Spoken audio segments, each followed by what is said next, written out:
Selamat datang di YouTube channel Dunia Dalam Sorotan. Channel ini membahas tentang berita dunia, politik, dan lain-lain. Semoga Anda terhibur dengan video saya. Pernyataan Presiden Prabowo Subianto baru-baru ini kan lagi rame banget dibicarain.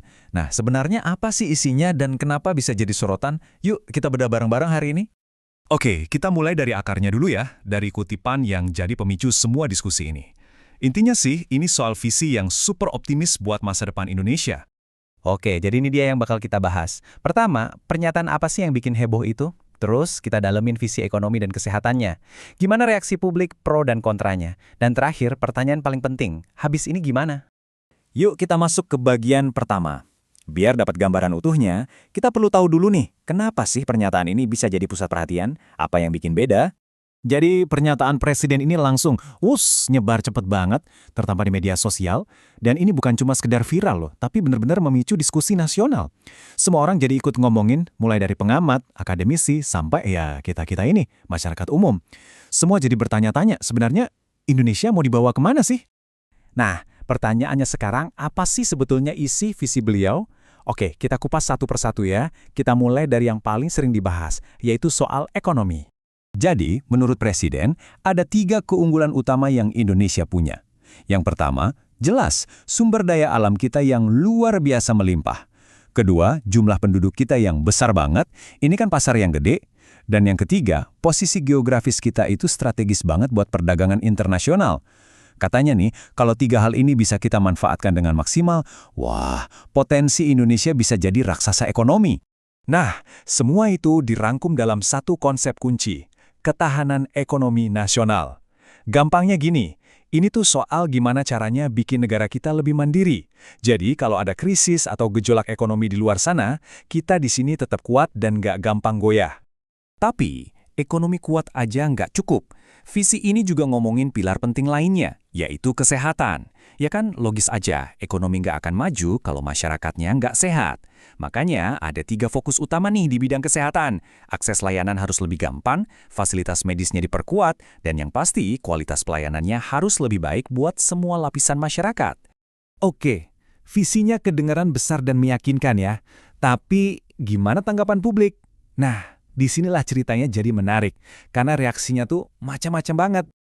Udah bisa ditebak sih, pernyataan ini langsung bikin publik terbelah. Di media sosial, di grup-grup diskusi, debatnya langsung panas. Pandangannya jadi macam-macam, dari yang super dukung sampai yang kritis abis.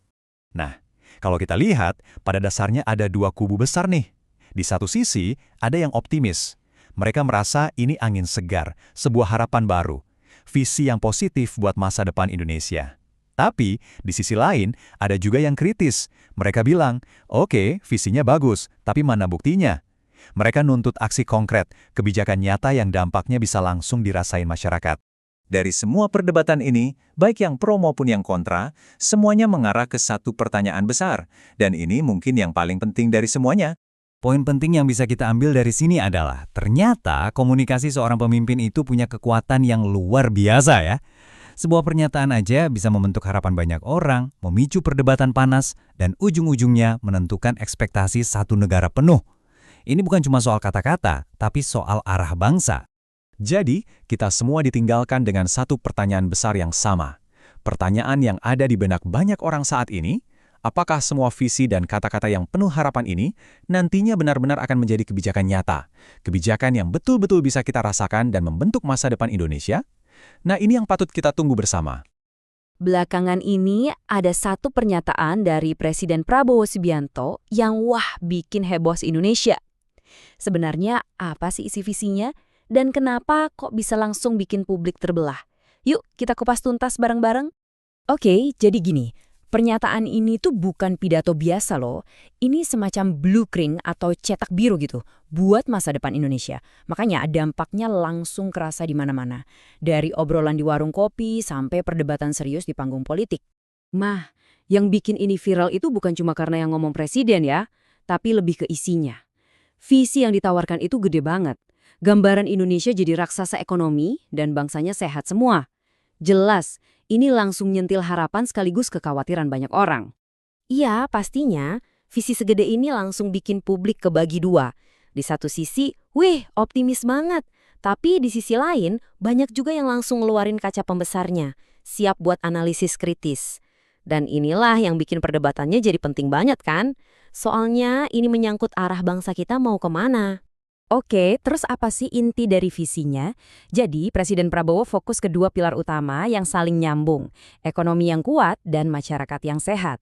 Logikanya kan simpel ya, ekonomi sebagus apapun nggak akan ada artinya kalau masyarakatnya nggak sehat. Begitu juga sebaliknya. Yuk kita bedah satu-satu. Pilar pertama, ekonomi. Nah, visi ini ngingetin kita lagi soal kekuatan dasar Indonesia. Apa aja tuh? Ya, sumber daya alam kita yang kaya raya, populasi kita yang besar dan dinamis, plus lokasi kita yang strategis banget. Pesan kuncinya gini, kalau semua modal ini dikelola dengan benar, bersaing sama negara maju itu bukan lagi mimpi di siang bolong. Lanjut ke pilar kedua, yaitu kesehatan. Ini disebut-sebut sebagai fondasi pembangunan. Jadi visinya tuh bukan cuma soal nambahin rumah sakit ya, tapi lebih ke gimana caranya semua orang bisa dapat layanan kesehatan yang bagus dan gampang diakses. Intinya, kalau masyarakat sehat, pasti produktif. Nah, mereka inilah yang jadi mesin penggerak ekonomi yang tadi kita bahas. Nah, seperti yang bisa ditebak, visi sebesar ini pasti reaksinya macam-macam. Disinilah kita lihat ada dua kubu yang menarik di masyarakat. Ada yang penuh harapan, ada juga yang nunggu bukti nyata dulu. Coba deh kita lihat lebih dekat dua sisi ini. Nah, bisa dilihat di sini ya, perbandingannya jelas banget. Di kubu yang optimis, mereka ngerasa, wah, akhirnya Indonesia punya arah yang jelas dan berani. Tapi, di kubu yang menuntut aksi nyata, suaranya beda lagi. Mereka bilang, udah janji-janji mah sering dengar, mana kebijakan konkretnya? Ya, ini semacam skeptisisme yang wajar sih, mungkin karena pengalaman masa lalu. Artinya apa? Artinya, sekarang setiap kata yang keluar dari pemerintah, itu kayak ditaruh di bawah mikroskop. Visi yang udah diucapin ini bakal jadi patokan baru. Masyarakat bakal pakai ini buat menilai semua kebijakan ke depan. Jadi bebannya itu besar banget. Jadi, dari semua perdebatan ini, semua harapan dan juga kritik, semuanya itu mengerucut ke satu pertanyaan. Satu pertanyaan pamungkas yang bakal menentukan nasib dari visi ini. Dan pertanyaannya sebenarnya simpel aja. Apakah visi besar ini beneran bakal jadi kebijakan nyata yang bisa kita rasakan dampaknya? Atau jangan-jangan cuma jadi catatan kecil aja di buku sejarah? Jawabannya tentu nggak cuma ada di tangan pemerintah, tapi juga di tangan kita semua. Seberapa aktif kita mengawal ini? Ya, kita lihat saja nanti.